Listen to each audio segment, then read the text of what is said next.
আসসালামু আলাইকুম, স্বাগত জানাচ্ছি আরটিভির দুপুর সংবাদে। আপনাদের সাথে আছি আমি পারভিন মিতু। বিএনপির রাজনীতি হচ্ছে দেশ ও মানুষের জন্য, তাই ভোটের কালি শুকানোর আগেই নির্বাচনী প্রতিশ্রুতি বাস্তবায়ন শুরু করেছে বর্তমান সরকার।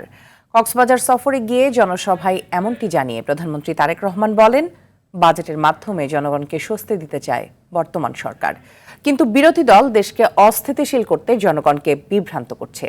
এখন সময় এসেছে জনগণের বন্ধু কারা তা নির্ণয় করার বলেও মন্তব্য করেন সরকার প্রধান। মায়দুর রহমান রুবেলের রিপোর্ট। পর্যটন নগরী কক্সবাজারে যখন প্রধানমন্ত্রী তারেক রহমান পৌঁছান, তখন সব দিক ছাপানো বৃষ্টি। বিমানবন্দর থেকে প্রধানমন্ত্রী চকরিয়া উপজেলার পিএমখালী ইউনিয়নের পাতালি খাল পাড়ে এই খালের পুনর্খননের উদ্বোধন করেন তিনি। বাবা জিয়াউর রহমানের স্মৃতি বিজড়িত খাল পাড়ে একটি গাছের চারা রোপণ করেন তারেক রহমান। প্রায় ৪৮ বছর আগে জিয়াউর রহমান এই অঞ্চলের কৃষিজমির চাষাবাদ বৃদ্ধি, সেচ সুবিধা এবং পানি নিষ্কাশনের উদ্দেশ্যে এই পাতালি খাল খনন করেছিলেন।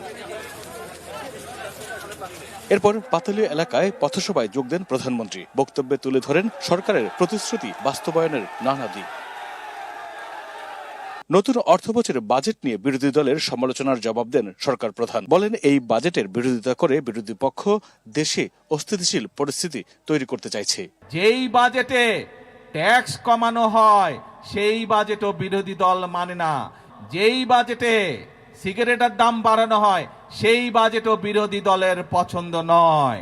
তাহলে এবার বিরোধী দলের উদ্দেশ্য বুঝতে পেরেছেন, লক্ষ্য বুঝতে পেরেছেন। তাদের লক্ষ্য বা উদ্দেশ্য দেশের মানুষের পাশে দাঁড়ানো নয়। যতক্ষণ দেহে প্রাণ আছে ততক্ষণ দেশের মানুষের অবস্থার উন্নয়নে কাজ করে যেতেও দৃঢ়তা ব্যক্ত করেন প্রধানমন্ত্রী। বিএনপির রাজনীতি হচ্ছে মানুষের জন্য রাজনীতি। আমরা নির্বাচনের আগে বলেছিলাম যে আমরা কৃষক ভাইদেরকে প্রতি বছর তাদের বীজ, কীটনাশক, ওষুধ বলুন, সার বলুন কেনার জন্য প্রতি বছর এককালীন আমরা তাদেরকে ২৫০০ টাকার একটি সুবিধা দিতে চাই এবং সেটি দিব আমরা ইনশাল্লাহ কৃষক কার্ডের মাধ্যমে। সমুদ্র তীরের জনপদ কক্সবাজারের নানান সমস্যার কথা শুনে প্রধানমন্ত্রী বললেন, অগ্রাধিকার ভিত্তিতে সমস্যা চিহ্নিত করে তার সমাধান। কেন্দ্রের পাশাপাশি তৃণমূলে উন্নয়নের লক্ষ্যে উদ্বোধন করলেন পাতালি খালের পুনঃখননের। পর্যটন নগরী এই কক্সবাজারের আধুনিকায়ন এবং পর্যটন বান্ধব হিসেবে গড়ে তোলার প্রতিশ্রুতিও দিলেন। ফলে এই এলাকার মানুষের যেমন বাড়বে কর্মসংস্থান, তেমনি বাড়বে পর্যটকের সংখ্যা, বাড়বে রাষ্ট্রের আয়। মাইদুর রহমান রুবেল, আরটিভি, কক্সবাজার। দর্শক, এই মুহূর্তে মাননীয় প্রধানমন্ত্রী তারেক রহমানের গাড়ি বহরের সাথে আছেন আমাদের সহকর্মী মাইদুর রহমান রুবেল। আমরা সরাসরি যুক্ত হচ্ছি তার সাথে। রুবেল, আমাদের জানাবেন মাননীয় প্রধানমন্ত্রী তারেক রহমান এখন কোথায় আছেন, কোথায় অবস্থান করছেন এবং তার আজকের দিনের কর্মসূচি কি কি? মিতু, প্রধানমন্ত্রী ডুল হাজরাতে যে বৃক্ষরোপণ কর্মসূচি ছিল, ২৫ কোটি বৃক্ষরোপণ কর্মসূচির কথা বলেছিলেন, সেটির উদ্বোধন করেছেন। এখন আমরা ডুল হাজরা থেকে পেকুয়ার উদ্দেশ্যে রওনা হয়েছি। পেকুয়া অর্থাৎ স্বরাষ্ট্রমন্ত্রী সালাউদ্দিন আহমেদের বাড়ি, সেইখানেই আসলে প্রধানমন্ত্রী সেই দিকে যাচ্ছেন এবং সেইখানে তিনি মধ্যাহ্নভোজ সারবেন এবং কক্সবাজারের প্রথম জুলাই অভ্যুত্থানে যে বিএনপির যে শহীদ ওয়াসিমের পরিবারের সাথে সাক্ষাৎ করবেন সেখানে, এবং মধ্যাহ্নভোজ শেষ করে বিকেলে কক্সবাজার বাস টার্মিনাল এলাকায় রাজনৈতিক সভায় যোগ দেবেন প্রধানমন্ত্রী তারেক রহমান এবং রাজনৈতিক সভায় যোগদান শেষে তিনি সমুদ্র দর্শনে যাওয়ার কথা রয়েছে এবং তারপর একটি সাংগঠনিক সভা হবে, সুধী সমাবেশ, যেটি হোটেল লং বিচে হবে এবং তারপর তিনি ঢাকায় ফিরে যাবেন। আপনি নিশ্চয়ই জানেন যে সকালে যে খাল কাটা কর্মসূচি, যে পিতালি খাল কাটা কর্মসূচি উদ্বোধন করে প্রধানমন্ত্রী তারেক রহমান বেশ কিছু কথা বলেছেন, যেটি মধ্যে তিনি বলেছেন যেটি হচ্ছে যে যেহেতু 2 দিন আগে বাজেট পেশ করেছে বিএনপির নেতৃত্বাধীন নতুন সরকার, বিএনপি সরকারের বাজেটে তারা যেসব পদক্ষেপের কথা বলেছেন সেই পদক্ষেপগুলির কথা তিনি এখানে বলেছেন, যে মানুষের নিত্য প্রয়োজনীয় জিনিসপত্রের দাম কমানোর কথা বলেছেন এবং যেই নিত্য দাম কমানোর কথা বললেও মূলত যে বিরোধী দল যে বিরোধিতা করছিল তার কড়া জবাব দিয়েছেন। বলছেন যে মানুষের নিত্য পণ্যের দাম কমানোর পরও কেন বিরোধী দল তার যদি সমর্থন না করে সমাজে তারা আসলে বিরোধিতা করেছেন। আমরা যে এলাকাতে রয়েছে, যে আমরা দেখানোর যদি চেষ্টা করি আপনাদের, যে রাস্তার সড়কের দুই পাশে বিএনপির অসংখ্য নেতা কর্মীরা এখানে দাঁড়িয়ে রয়েছেন, যেখানে তারেক রহমানকে তারা সংবর্ধনা জানাচ্ছেন। এবং এইখানে যে কর্মসূচি, সেই কর্মসূচি শেষ হয়ে যাবে কিছুক্ষণের মধ্যে, এবং তারপরে আমরা আসলে পেকুয়ার উদ্দেশ্যে রওনা দেবেন প্রধানমন্ত্রী। আমরা যে এলাকাটিতে রয়েছি সেটি আমরা আপনাদের দেখানোর চেষ্টা করছি, যে এখানে নেতা কর্মীরা মূলত তারেক রহমানকে স্বাগত জানানোর জন্য তারা সড়কের দুই পাশে অবস্থান নিয়েছেন। এবং আমরা দেখেছি সকালবেলা যে বিরূপ বৈরী আবহাওয়া ছিল, আসলে প্রচুর বৃষ্টিপাত ছিল, সেই চারদিকে বৃষ্টি ছাপিয়ে পড়ছিল। প্রধানমন্ত্রী তখন বিমান থেকে কক্সবাজারের নামছিলেন, এবং সকাল থেকে আমরা দেখেছি যে এই এলাকার মানুষের মধ্যে যে উচ্ছ্বাস, সেই উচ্ছ্বাসটি কিন্তু আমরা দেখেছিলাম। তবে যদিও এখন বেলা বাড়ার সাথে সাথে আবহাওয়ারও পরিবর্তন হয়েছে, প্রখর রোদ, এখন রোদের উত্তাপ আসলে ছাপিয়ে তারা নেতাকর্মীরা আসলে সড়কের দুই পাশে অবস্থান নিয়েছেন। এবং আজকের সারাদিনের সমুদ্র তীরের এই জনপদ কক্সবাজারে তারেক রহমানের বেশ কিছু কর্মসূচি রয়েছে, এবং এটি শেষ করে রাতে তিনি ঢাকায় পৌঁছবেন। এই ছিল আমার কাছে সবশেষ খবর। মিতু, রুবেল, ধন্যবাদ আপনাকে আমাদের সাথে যুক্ত হওয়ার জন্য। তারেক রহমানের ভিশন বাস্তবায়নে যুবদল গুরুত্বপূর্ণ ভূমিকা রাখবে বলে আশা প্রকাশ করেছেন বিএনপি মহাসচিব ও স্থানীয় সরকার মন্ত্রী মির্জা ফখরুল ইসলাম আলমগীর। যুবদলের নবগঠিত কেন্দ্রীয় কমিটির সদস্যদের সঙ্গে নিয়ে বিএনপির প্রতিষ্ঠাতা জিয়াউর রহমান ও সাবেক প্রধানমন্ত্রী বেগম খালেদা জিয়ার মাজারে শ্রদ্ধা নিবেদন শেষে এসব কথা বলেন তিনি। এ সময় মির্জা ফখরুল ইসলাম আলমগীর বলেন, তারেক রহমান ঘোষিত রাষ্ট্র সংস্কার ও উন্নয়নের ভিশন বাস্তবায়নে যুবদল অগ্রণী ভূমিকা পালন করবে। তিনি নতুন কমিটির নেতাদের ঐক্যবদ্ধভাবে কাজ করার আহ্বান জানান। শ্রদ্ধা নিবেদন শেষে বিএনপি ও এর অঙ্গ সংগঠনের নেতারা দেশ ও জাতির কল্যাণ কামনায় বিশেষ মোনাজাতে অংশ নেন।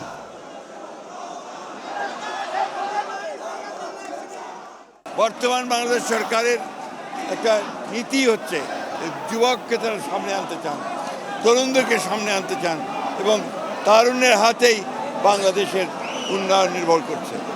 তারেক রহমান সাহেবের নেতৃত্বে সামনের দিকে এগিয়ে যাবে, বাংলাদেশকে একটি অপ্রতিদ্বন্দ্বী একটা রাষ্ট্রে পরিণত করতে সক্ষম হবে। সরকার গঠনের পর শুধু রাষ্ট্র পরিচালনায় নয়, দলকে সময় উপযোগী ও আরও কার্যকর সংগঠনে রূপ দেওয়ার চ্যালেঞ্জও রয়েছে বিএনপির সামনে। সেই লক্ষ্য পূরণেই এক দশকের বেশি সময় পর অনুষ্ঠিত হতে যাচ্ছে দলের ৭ম জাতীয় কাউন্সিল। দলটির কেন্দ্রীয় নেতারা বলছেন, কাউন্সিলকে ঘিরে প্রস্তুতি নিচ্ছে বিএনপি। দীর্ঘ প্রতীক্ষার পর এই কাউন্সিলে তৃণমূলের প্রত্যাশা পূরণ হবে বলেও জানান তারা। আরও জানাচ্ছেন শামীম চৌধুরী। দীর্ঘ ১৭ বছরের আন্দোলন, মামলা হামলা, কারাবরণ, নির্বাসন আর রাজনৈতিক প্রতিকূলতার পথ পেরিয়ে অবশেষে ক্ষমতার কেন্দ্রে ফিরে এসেছে বিএনপি। রাজপথের সংগ্রাম থেকে রাষ্ট্র পরিচালনার দায়িত্বে আসা দলটির জন্য গত কয়েক বছর ছিল ইতিহাসের এক কঠিন অধ্যায়। নির্বাচনী লড়াইয়ে নিরঙ্কুশ বিজয়ের মাধ্যমে নতুন অধ্যায়ের সূচনা হয়। তারেক রহমানের নেতৃত্বে সরকার গঠনের পর রাষ্ট্র পরিচালনার পাশাপাশি সামনে এসেছে আরেকটি বড় চ্যালেঞ্জ, দলকে নতুন বাস্তবতার সঙ্গে খাপ খাইয়ে সুসংগঠিত করা।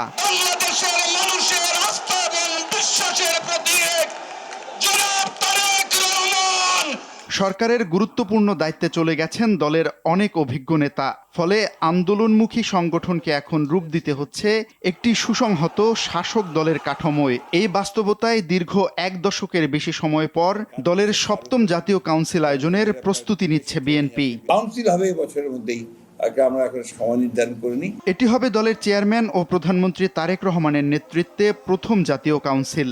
আর সেই কারণেই তৃণমূল থেকে কেন্দ্র পর্যন্ত নেতাকর্মীদের মধ্যে তৈরি হয়েছে নতুন উদ্দীপনা, আগ্রহ ও প্রত্যাশা।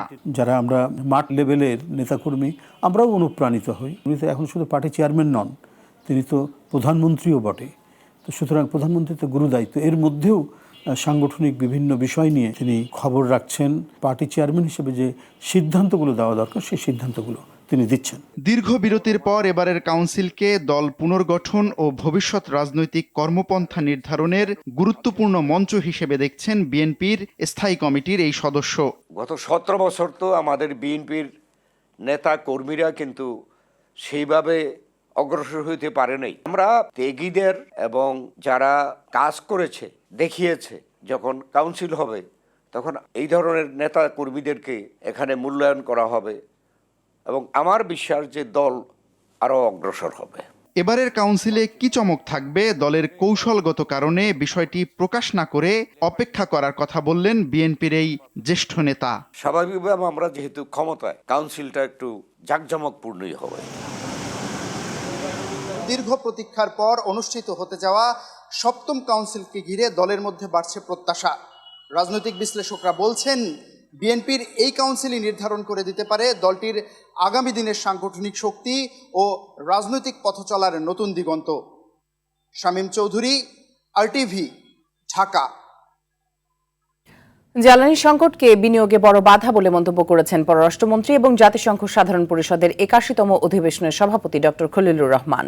সকালে রাজধানীর একটি হোটেলে পররাষ্ট্র মন্ত্রণালয় এবং বাংলাদেশ বিনিয়োগ উন্নয়ন কর্তৃপক্ষ বিডা আয়োজিত বাণিজ্য, অর্থনৈতিক প্রবৃদ্ধি ও অর্থনৈতিক কূটনীতিক কর্মপরিকল্পনা বিষয়ক সম্মেলনে এসব কথা বলেন। ডক্টর খলিলুর বলেন, বৈশ্বিক বিনিয়োগ আকৃষ্ট করতে নির্ভরশীল গঠনমূলক সহযোগিতা করতে আগ্রহী ঢাকা। এ সময় স্থানীয় সরকার মন্ত্রী মির্জা ফখরুল ইসলাম আলমগীর বলেন, প্রধানমন্ত্রী তারেক রহমানের দূরদর্শী নেতৃত্বে দক্ষ জনগোষ্ঠী গঠনে বদ্ধপরিকর বর্তমান সরকার। The ongoing energy crisis has already caused us to spend more on imported fuel. We are a net energy importing country. Increased fuel prices directly affect our cost of production and through that competitiveness. By taking away critical funding that would have gone into development activities. We believe that each and every single citizen of the country must feel that the state is prepared to work for them. We believe that each and every single citizen could work for them.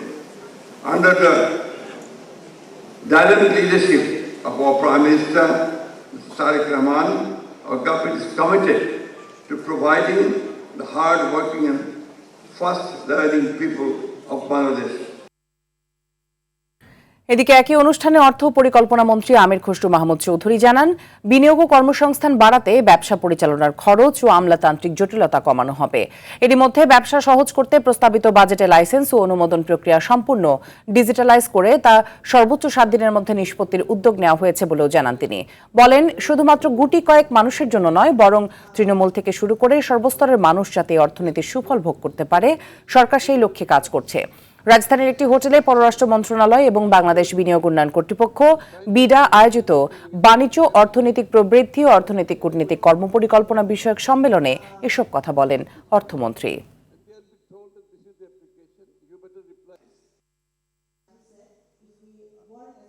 Tell your concern, it will be taken up immediately by the task force. So it's not just the policy that you have given, we are going to execute it. And everything within time frame. Don't reply within 7 days. It will be taken. The permission is given. And the license will be given. সমাজ ও রাষ্ট্রের উন্নয়নে সামাজিক সংগঠনগুলোর কার্যকর ভূমিকা প্রয়োজন বলে জানিয়েছেন জাতীয় সংসদের স্পিকার হাফিজউদ্দিন আহমদ। শনিবার সকালে রাজধানীর একটি হোটেলে সেবামূলক সংগঠন লায়ন্স ইন্টারন্যাশনালের 39তম বার্ষিক ডিস্ট্রিবিউট কনভেনশনের অনুষ্ঠানে তিনি এসব কথা বলেন। স্পিকার বলেন, রাষ্ট্রের উন্নয়নের জন্য রাষ্ট্র কাঠামোর পাশাপাশি সামাজিক সংগঠনগুলোর কাজ করা প্রয়োজন। সামাজিক দায়বদ্ধতার জায়গা থেকে লায়ন্স ইন্টারন্যাশনালের বিভিন্ন সেবামূলক কাজের প্রশংসা করে স্পিকার হাফিজউদ্দিন আহমদ সবাইকে এমনভাবে এগিয়ে আসার আহ্বান করেন।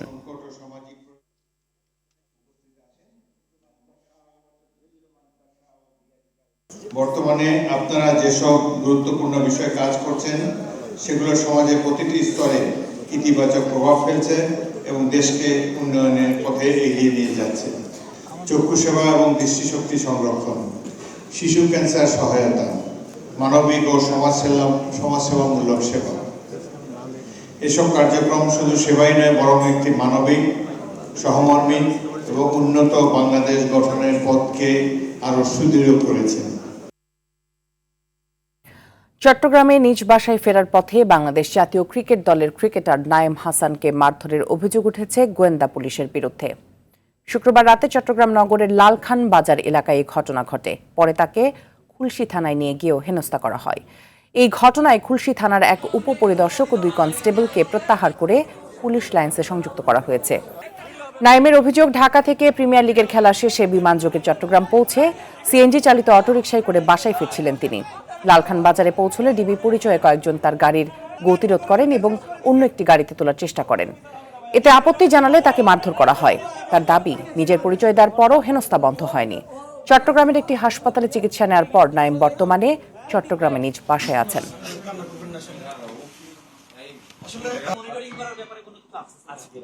তাদেরকে বিষয় তদন্ত করবো, আমরা একটা কমিটি করে দিয়েছি।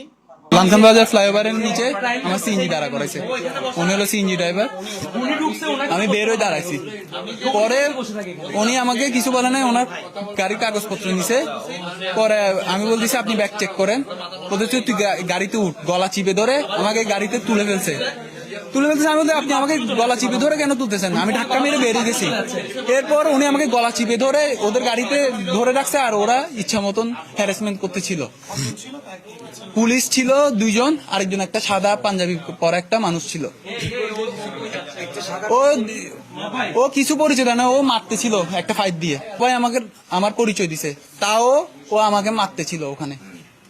বলতেছে তুই আসামি, তুই কথা বলবি না। তারপরে আমি পরিচয় দিয়েছি, আইডি কার্ড দেখাইছি, কোনো কিছু ইয়া হয় নাই ওর। ও আমার ব্যাগ ট্যাগ নিছে, এখানে আনছে, এসে বলতেছে স্যার আনছি। তো আমি দাঁড়াইছি, তো ওসি আমাকে বলতেছে চোখ নিচে নামাই কথা বল। এটা কোনোভাবে নর্মালি নিয়ে আর কিছু না, কারণ আজকে আমার সাথে হয়েছে, ঠিক আছে, আজকে আমার সাথে হয়েছে, কালকে আরেকজনের সাথে হইলে ও কার কাছে যাবে? ওর জন্য আপনি আসবেন না। এতগুলো 100 জন মানুষ আসবে না, কেউ আসবে না। ওই মানুষগুলো ভুক্তভোগী হবে। তাকে অলরেডি আটক করা হয়েছে, এবং আমি যেটা বলেছি, যেটা পুলিশ সদস্য যারা দায়ী আছে, পুলিশ সদস্যদের বিরুদ্ধে বিধি মোতাবেক সর্বোচ্চ ব্যবস্থা গ্রহণ করা হয়।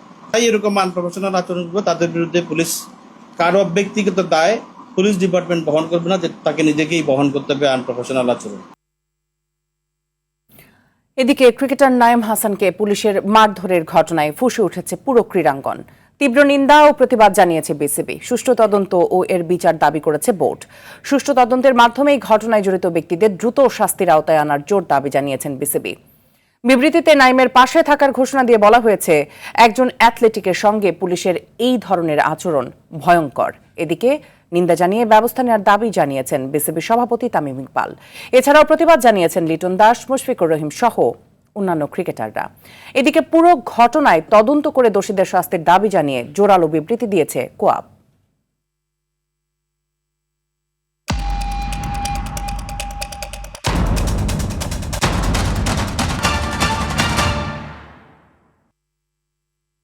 এবার বিআরবি কেবল বিশ্বকাপের খবর। দুপুরের সংবাদ এ পর্যন্ত। জেলা সংবাদ বিকেল 4:05টায় দেখার আমন্ত্রণ রইল। ধন্যবাদ সবাইকে।